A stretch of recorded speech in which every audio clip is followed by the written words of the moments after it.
Fala galera, aqui é o Paulo Aragão falando, sejam todos bem-vindos ao Giro Bitcoin, esse podcast diário que vai te informar no menor tempo possível sobre as últimas notícias que agitaram o mercado cripto mundial.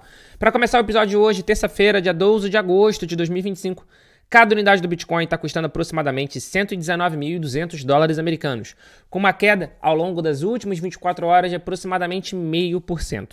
O mercado cripto, de uma forma geral, está bastante volátil. A gente vê o Bitcoin caindo 0,5%, a gente vê a Solana caindo 0,4%, a gente pode ver também a Hyperliquid caindo mais de 2%, mas em contrapartida a gente também consegue ver outras criptomoedas tendo valorização, inclusive dentro do top 10. O Ether, por exemplo, o segundo maior criptoativo do mercado, continua a sua escalada impressionante dos últimos meses e nesse momento está em 4.400 dólares cada unidade, com uma valorização de aproximadamente 2,9% no último dia, uma alta acumulada na última semana de mais de 23%.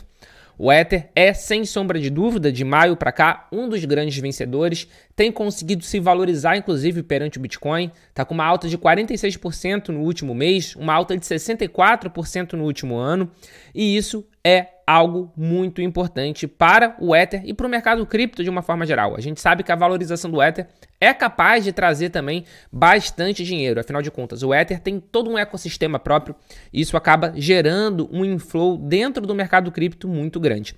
E o Ether nesse momento, o ETH nesse momento tem 4.400 dólares e parece ser questão de tempo para o Ether conseguir testar novamente para tentar renovar a sua all-time high, tentar renovar o seu topo histórico. Vale ressaltar que o topo histórico do Ether foi no dia 16 de novembro de 2021, quando ele bateu a marca de 4.891 dólares. De lá para cá, ele nunca mais chegou perto de renovar. A gente, nesse momento, está abaixo de 10% de diferença da all-time high e parece ser questão de tempo. Afinal de contas, tem diversos fatores que estão levando a uma melhora no cenário do ETH. Tanto os fatores macroeconômicos, como, por exemplo, o que vão acabar beneficiando todo o mercado cripto e todo o mercado financeiro de uma forma geral, como, por exemplo, a decisão do Fed, que o mercado está bastante otimista, que o Fed vai, em setembro, cortar a taxa de juros dos Estados Unidos.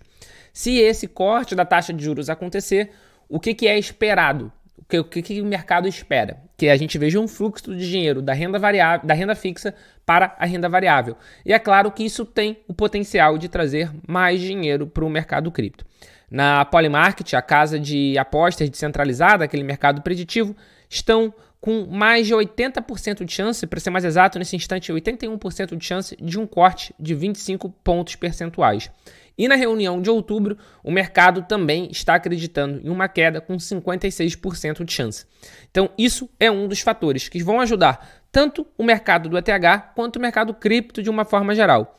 Um outro fator são justamente os ETFs. Falando primeiro do ETF de Bitcoin Spot, a gente teve mais um dia positivo no dia de ontem, no dia 11 de agosto. Foi o quarto dia consecutivo de inflow no ETF de BTC Spot, um inflow de 1.535 BTC, mas quem, sem sombra de dúvida, chamou muito a atenção foi o ETF de Ether Spot. O ETF de Ether Spot no dia de ontem foi um dia recorde. Para vocês terem uma ideia, foram 239.787 unidades de ETH, o que em dólar americano dá mais de 1 bilhão de dólares. É o maior dia, é a maior entrada no ETF de Ether Spot desde o início da negociação. Para vocês terem uma ideia, o segundo colocado foi no mês passado, dia 16 de julho, quando a gente teve um inflow de 726 milhões de dólares. Então, a gente vê que a demanda por ETH só está crescendo. No dia de hoje, por exemplo, a ETHZilla Corporation, que é uma empresa listada na Nasdaq, uma empresa que virou tesouraria de ETH, anunciou a compra de mais 82 mil unidades de Ether e com isso eles se tornaram o 10º maior detentor corporativo de ETH. O primeiro colocado é a Bitmain, que fez uma compra no dia de ontem, nesse momento tem 1,2 milhão de unidades de Ether, que em dólar americano dá aproximadamente 5 bilhões. A Sharplink, que também anunciou uma compra no dia de ontem, tem cerca de 600 mil ETH, o que em dólar americano dá cerca de 2,6 bilhões. Então, o que a gente vê de forma muito clara é o aumento do interesse, o aumento da demanda do mercado por ETH. E isso é um dos fatores que estão levando o ETH, inclusive, a se valorizar em um momento de volatilidade e se valorizar, inclusive, perante o Bitcoin. De maio para cá, o Ether tem ganhado do Bitcoin. Isso é algo muito simbólico. Mas é claro que essas leves volatilidades do Bitcoin não representam o fim da dinastia BTC, digamos assim. O BTC sempre vai ser o rei, continua sendo e vai continuar. E sempre que a gente tem essas pequenas volatilidades, essas pequenas flutuações de preço, a gente consegue ver empresas comprando ainda mais Bitcoin para sua tesouraria. No dia de hoje, por exemplo, a gente teve 2 novos anúncios. A Metaplanet, maior detentor corporativo de uma empresa fora dos Estados Unidos, e a SmarterWeb, que é uma empresa de UK, uma empresa do Reino Unido, anunciaram a compra de aproximadamente 100 milhões de dólares em Bitcoin.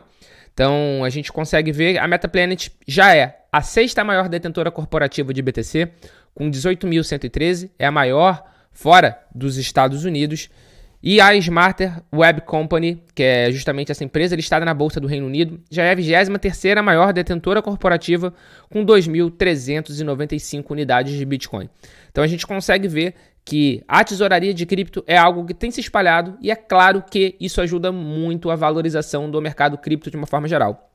No dia de ontem, a gente comemorou o aniversário de 5 anos da primeira compra da Strategy e é um dia muito simbólico. Na minha opinião, o dia 11 de agosto é um dia que merece sim ser comemorado no mercado cripto.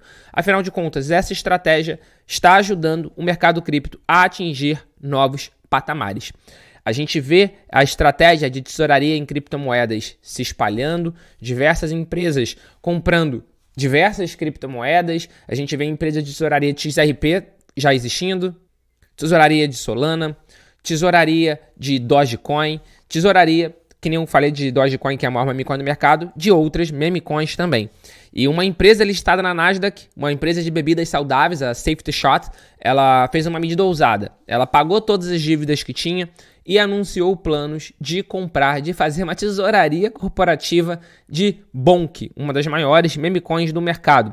Mas não deu tão certo assim. Depois que eles fizeram o anúncio, a ação caiu aproximadamente 50%. O mercado não comprou a ideia deles fazerem tesouraria corporativa em memecoin.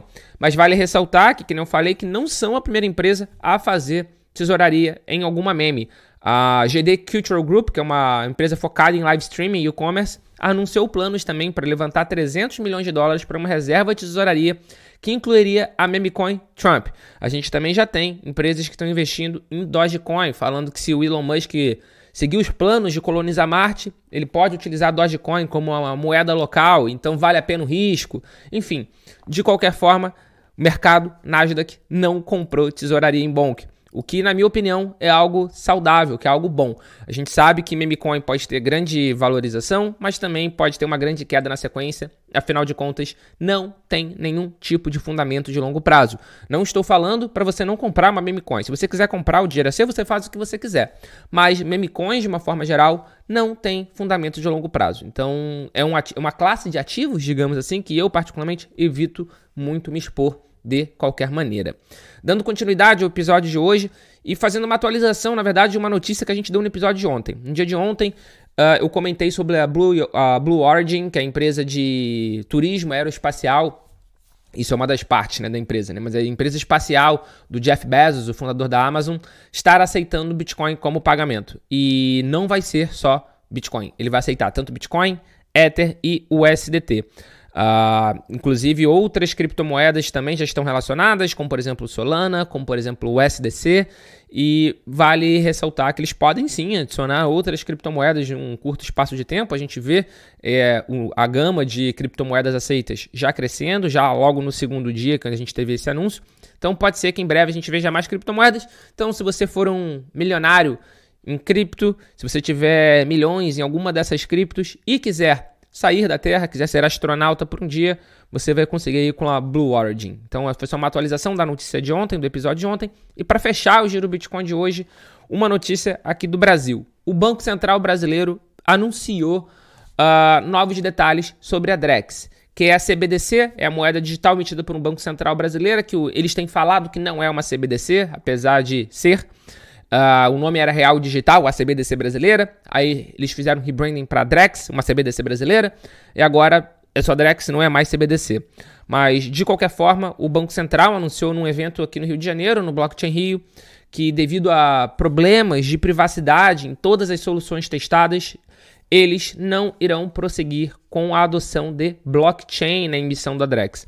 Então, a Drex vai existir, mas não vai ser baseada em blockchain.